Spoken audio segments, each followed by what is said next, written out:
Hello everyone and welcome back to another video. My name is Samuel with Cedar Pine Designs, and in today's video I will be working on a 9-drawer mid-century dresser. I'm not very sure what the condition is going to look like underneath that paint, but I just had to find out. So let's jump straight into this project and see what we can turn out.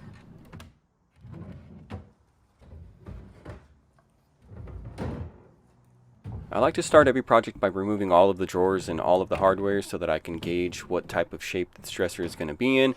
And one of the first things that I did want to do after all of that was start to remove the paint and see what is underneath. And to my surprise, the paint was coming off fairly easy, but it was making a big mess. I'm using my carbide scraper to take all of that paint down to the, I don't want to say raw wood because there's still a finish on top of it, but I am pleasantly surprised that there is walnut veneer on top of this. I just don't know how good of shape it is, so we have to tear it all down.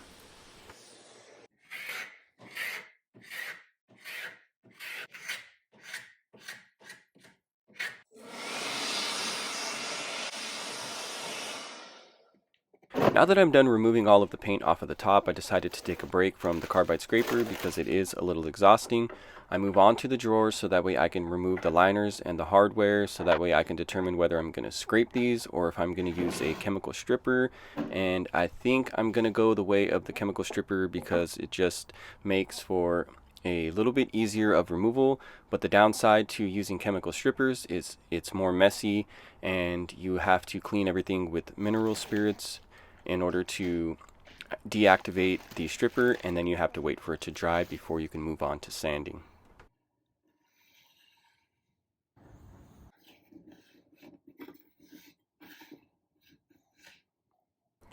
Even though it's easier to use the chemical stripper to remove paint, the only problem is it does leave a lot of paint and residue inside of the wood grain itself. So I decided to use a little bit of mineral spirits and a wire brush to scrape it out the best I can before I begin to sand.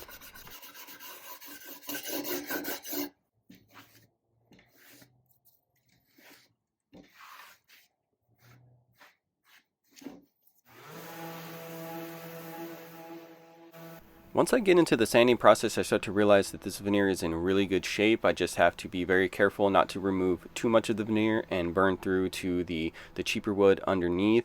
And I'm hopeful that I can remove all of this paint and save this piece from going to the trash.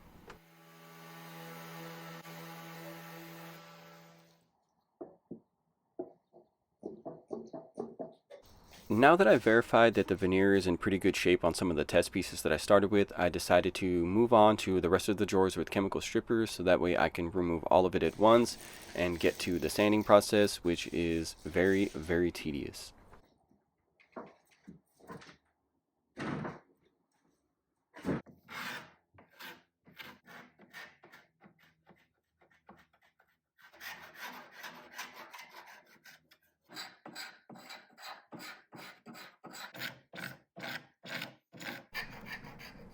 Some of the comments that came up on my last video was that I do a lot of narrating, and a lot of people seem to like it, but some people will say that maybe there's too much talking and they kind of want to just hear the sound of the video and the work being done. So in the comments below, please let me know if I should continue to narrate more of my step-by-step or if I should just come in and explain once in a while what I'm doing.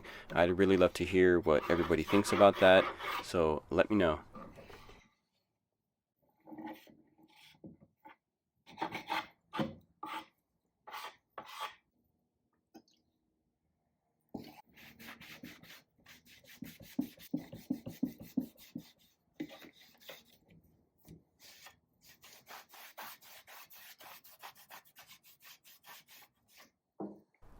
When it came time to strip the sides, I used the chemical stripper, but it's a little tougher because you can't lay it on and just put plastic over it, so I had to kind of just do it in sections.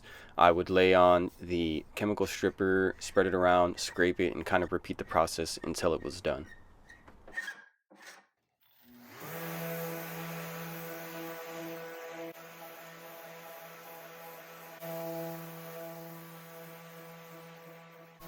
One of the details that I really like about this dresser is that the center drawers have these different directional veneer pieces on the front, giving it a little bit of a 3D design, and I really liked it So I had to be very careful not to sand all of that off because it had like a weird lip on it that had paint in it. So I'm using my Surf Prep sander, and it makes it really easy to get really close to that line without removing any of the material.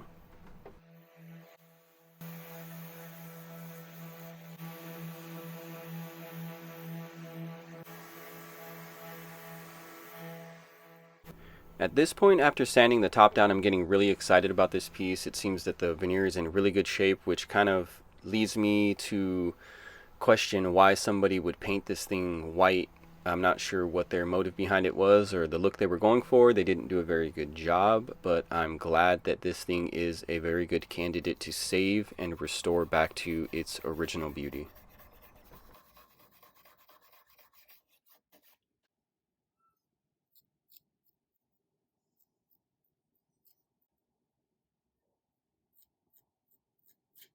As with any vintage piece, there's going to be a little bit of damage here and there, so I'm using some walnut wood filler to fill in any kind of imperfections, so that way when it comes to staining and color matching later, it makes it so much easier than using a natural color.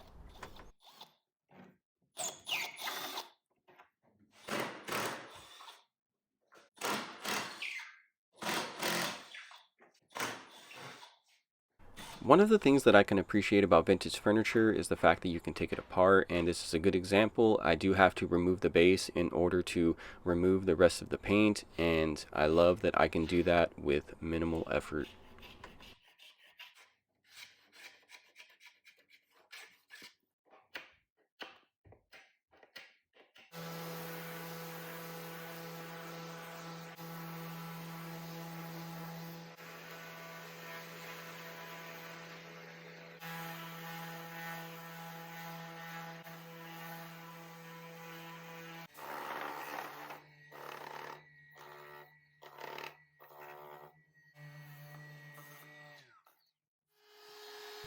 One of the small details that I decided to add was to knock all of these hard edges down with a 1/4 inch roundover bit and my router. I just feel like these softer edges make for a really high-end looking piece rather than those hard corners, and it's just one of those little things that some people may not notice, but some people may appreciate.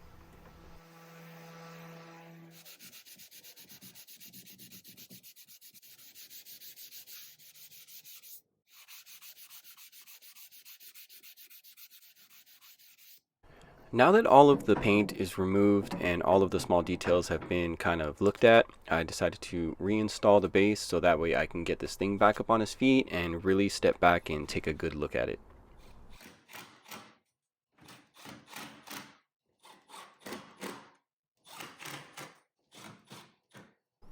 Once I'm happy with the way everything turned out, I decided to move on to applying the stain. And the stain that I chose, or the color that I'm using, is American Walnut. I found that it's a really good mix between brown and just a little hint of red to kind of bring out that brightness of the brown. I feel like it really highlights the wood grain very well, and I'm glad that I found this color and it is my new favorite.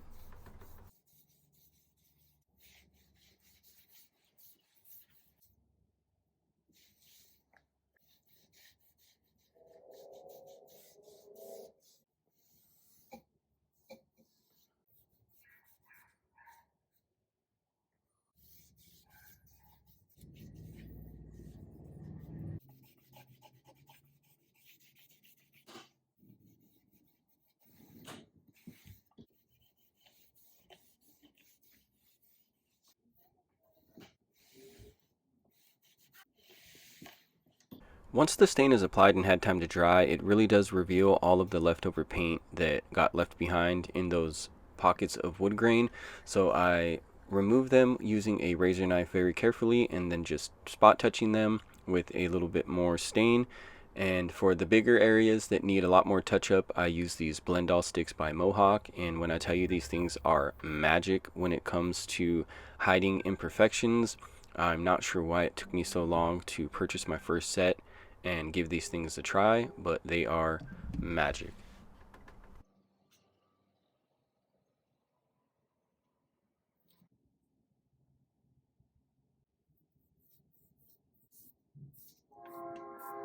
Now that I'm finished doing all of my final touch-ups and removing the rest of the paint, I move on to the clear coat so that I can lock in all of my repairs.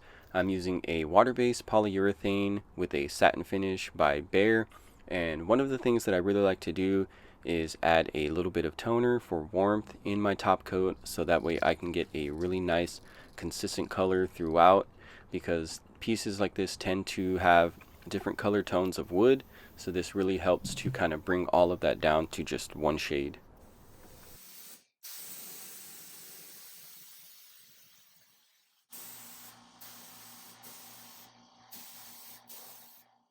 I don't typically show all of the steps to applying the clear coat because it's pretty repetitive, but I do about 3 coats with sanding in between each coat with a 400 grit sandpaper just to give each layer something really good to bond to, and also it helps to give you a really nice smooth finish on your very last coat.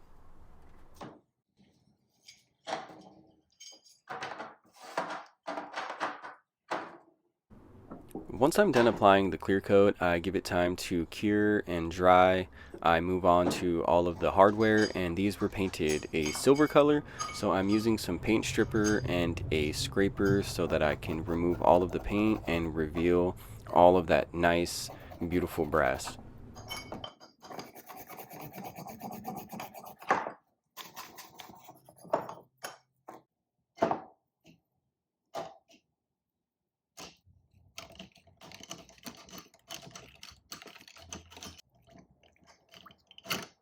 One of the details about these handles that makes it so hard to clean is that they have these decorative grooves in the front that are just caked with dirt and paint, so I have to use a wire brush to really scrape these out, so that way I can move on to using Barkeeper's Friends and a green Scotch-Brite pad to really polish these out. And these things turned out very beautiful, and I'm glad that I was able to save these and not have to paint them.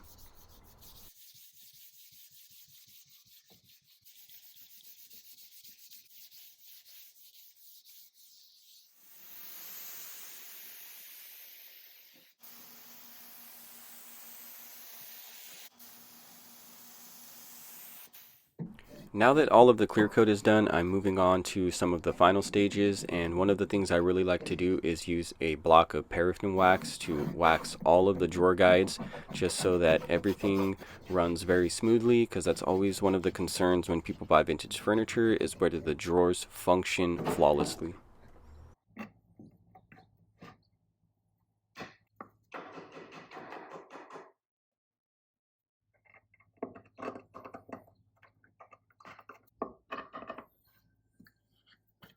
My absolute favorite part of any project is when I get to reinstall all of the handles, because then that means I am nearing the end of the project and I finally get to put everything back together, take a step back, and see what all of my hard work has turned out. And I have to say, this piece is absolutely beautiful. I can't believe that somebody painted it.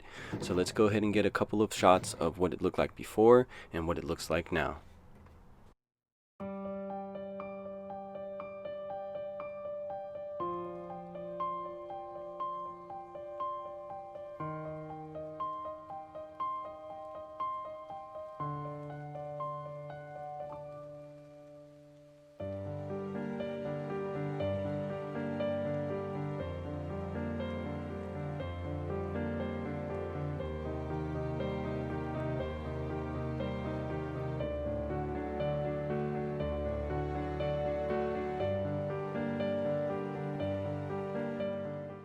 I am absolutely floored with the final product of this project, and I can't believe that all of that walnut was hiding underneath that white paint.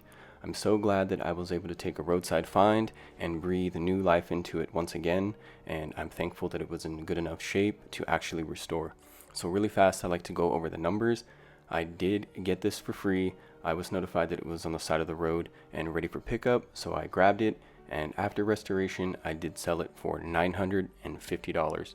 It is a very good profit margin, but I did have to put a lot of labor hours into it. But at the end of the day, it was worth it.